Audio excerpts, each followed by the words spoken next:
I am a bit rattled, a bit frazzled. However, welcome back to English Otherwise. This is Breaking Down the News, and I just wanted to say good morning, mushrooms. Ladies and gentlemen, boys and girls, brothers, sisters, mothers, misters, and all my cousins.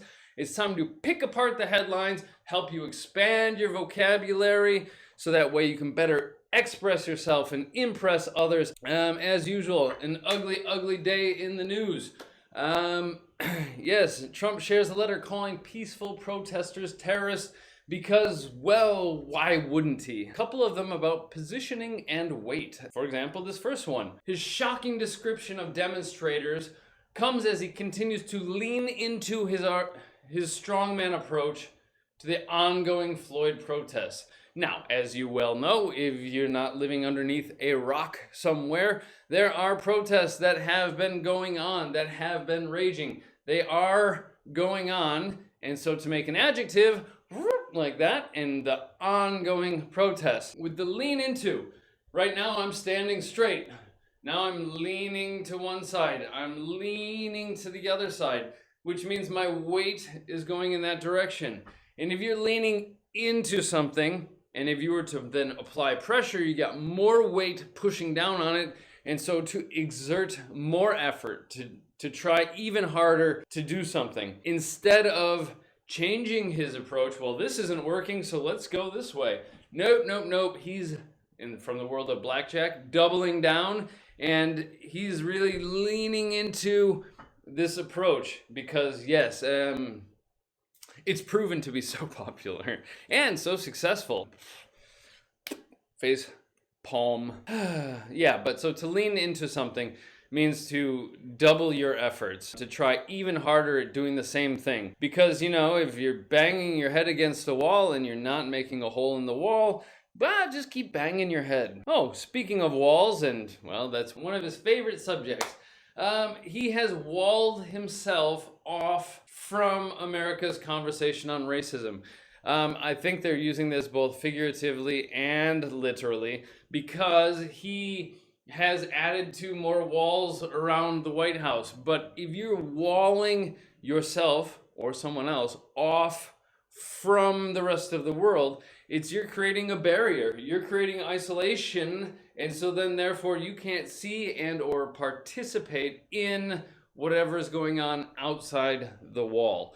And so he has isolated himself. He's not able to participate now in the conversation that is going on.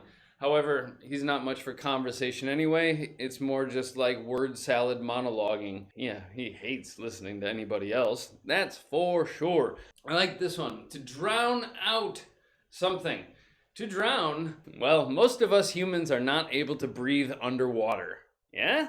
And so if you're underwater and you can't breathe and then you die, that is to drown. But to drown something, very visual vocabulary because the imagery of drowning. For example, let's look at the headline. K-pop fans drown out anti-black hashtags with memes and videos. And so some people out there are trying to promote the anti-black message, but the K-pop fans are drowning them out. They're creating so much material themselves that you can't see or hear the other ones. With all of the noise of traffic on the street, it drowned out her cries for help, meaning you couldn't hear it because her cries for help were drowning in all of the other noise. A podcast or something like that is sort of white noise when I fall asleep because it drowns out the other, typically drunk people outside on the benches in front of our house.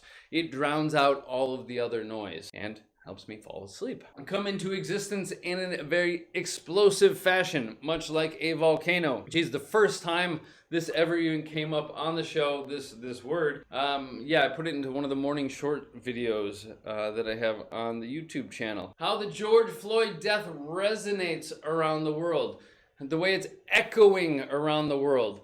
And so to resonate, a repetitive sound like an echo, go, go, go, go, much like ripples in the surface of a pond. The sound of the protests and the feelings here are now being felt in other places, and it's spreading around the world. And, well, a lot of people around the world are persecuted, are treated unfairly due to being part of a minority population or at the hands of police and facing other sort of persecution. This is by far not a uniquely American problem. The echoes from this are being felt around the world. In the past, we've had leaning one way or another. It's the same basically with tilting. It was tilting towards Trump, now it's tilting towards Biden and away from him. Because if you start leaning or tilting in one direction, well, you're probably gonna move in that direction because the weight will pull you that way. Yeah, so it's tilting badly against him.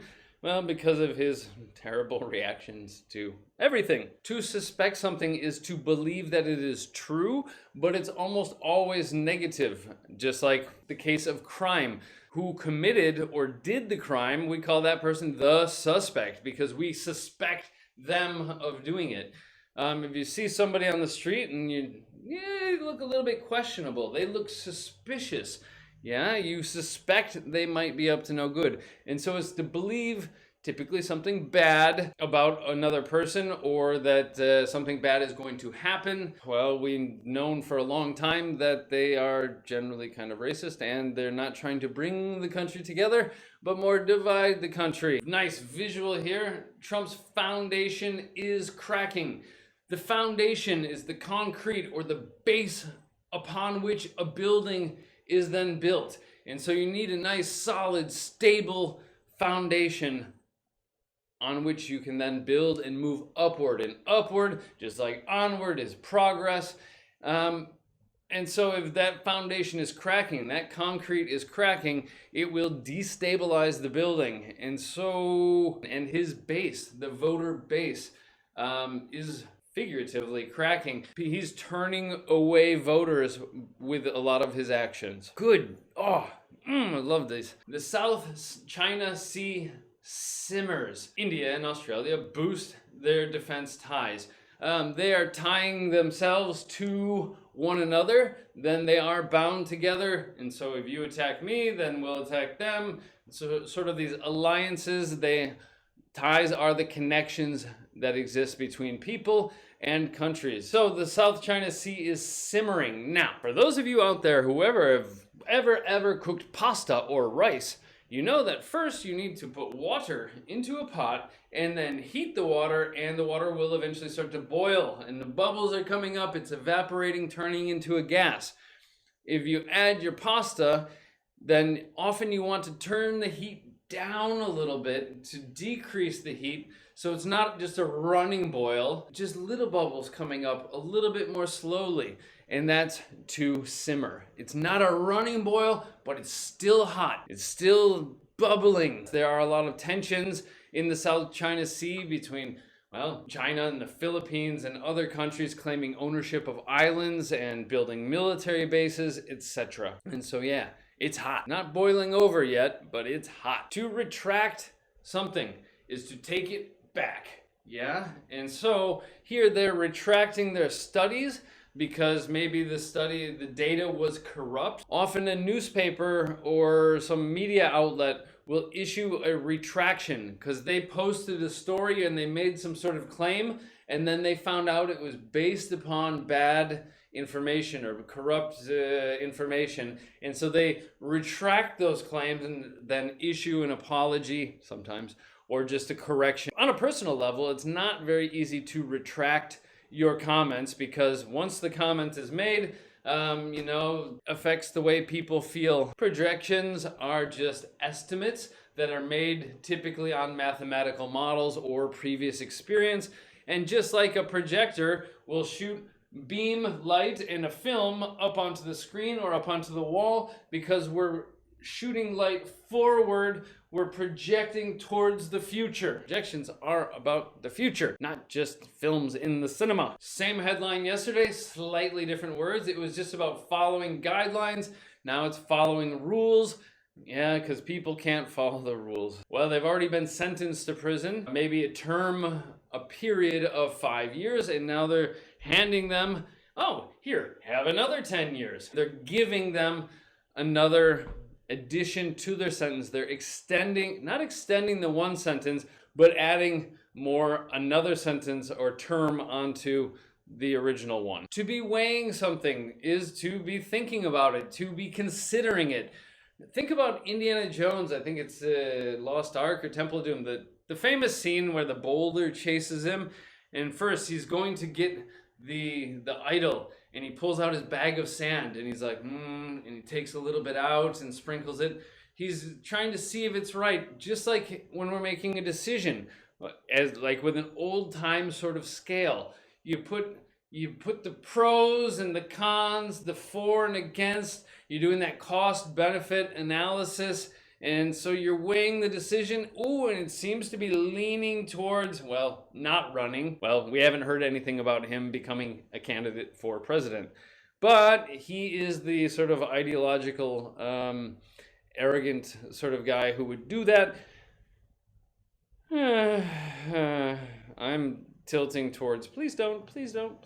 We assume just means you believe it because, well, that's what you believe. Treachery, betrayal, like Julius Caesar being stabbed in the back. Et tu, Brute! Beware the Ides of March. Elephants ate fruit, a pineapple if I'm not mistaken, stuffed with firecrackers.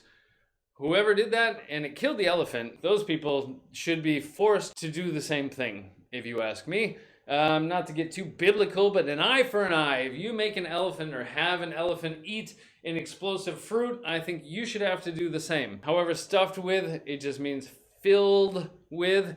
If you stuff something inside, it means to push it in there. I like jalapeno peppers stuffed with cream cheese. I like normal peppers stuffed with rice and other good stuff. Stuff. Pillows are stuffed. Well, in the past, they were stuffed with feathers. Now they're stuffed with other... To move across a large territory or area in a quick fashion. And yes, this Hong Kong restaurant group, they made a sort of Bible for protecting diners against COVID-19. They had so much interest from other restaurant owners, they decided to publish it online. And then they saw it was being downloaded in Brazil and South Africa. And so it really, truly has swept the world, swept the globe. Yeah, travel a long distance in a very quick period of time. Or not good, yeah? He appears unwell during a speech. Maybe he just had some bad tikka masala before he went on stage. Who knows? Move over, France. There's a new cheese maker in town. If you're telling somebody to move over, quite literally, like step aside. But especially because France is considered to be like, ooh, #1 in cheese making. If you're telling them to step aside, it's so somebody else can move into the spotlight, perhaps, or into that #1 position. And so it's quite a common thing. Move over, time for somebody else to get the attention. Learn it, know it, love it, live it. And now it's time to move on. Intricate, very, very detailed. So very detailed pictures, the gears and the moving mechanisms inside of a watch, a high quality watch. You can see all the gears moving and so on. Very, very intricate. Pardon me, the dog is going crazy. Come here, buddy. Guest star on today's show is Waldo. Hey, buddy. Not a cheesy tactic. He was literally just tearing the door apart. Hitler's birthplace is being turned into a police station. Yesterday we found out it was getting a facelift. A new facade was putting on it. They're resurfacing the front. We didn't know why, but it turns out that it's being turned into, converted into, transformed into a police station. Why? Who knows? Do I really care? No.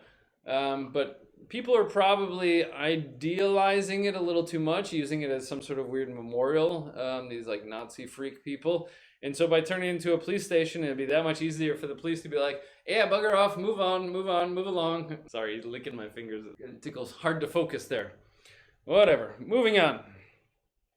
All right, to overcome racism, to overcome a problem or difficulty means to be victorious, to defeat the problem, to win against whatever it is. Appalling, yesterday we had the person saying, I was appalled, meaning horrified, shocked, disgusted. Now the word is related to fear and going pale when you're shocked or frightened.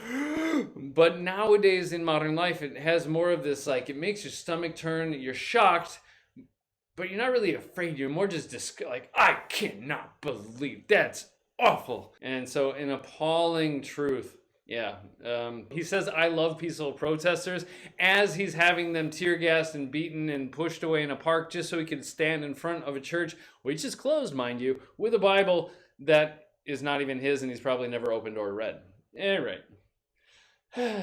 Oops. Forgot to move my arrow for all of that too. Cowardice, the act of being a coward. Here it looks like an adverb, but it's actually an adjective. However, it can also be used as an adverb. Cowardly, but here, these are cowardly actions. To be like a coward, lacking bravery, but not just lacking bravery. I'd read a Wikipedia definition of it, which is failure to do the right thing in the right time, even for yourself or especially for other people, due to excessive fear or self-interest. And so yes, his inaction, he's not doing anything because he's afraid of how it might affect his company. The employees are saying, boo to that. Sorry for the delay, technical difficulties. It's always a new journey here for a non-tech person playing around with all of this technology. Thanks for sticking with me, whoever you may be. Remember, English Otherwise, that was breaking down the news for Friday, the 5th of June. And if I don't see you sooner, I'll be back Monday morning with some more headlines and hopefully some more colorful commentary and interesting nuggets of linguistic goodness. But for now, have a beautiful day and an even better weekend. Bye-bye.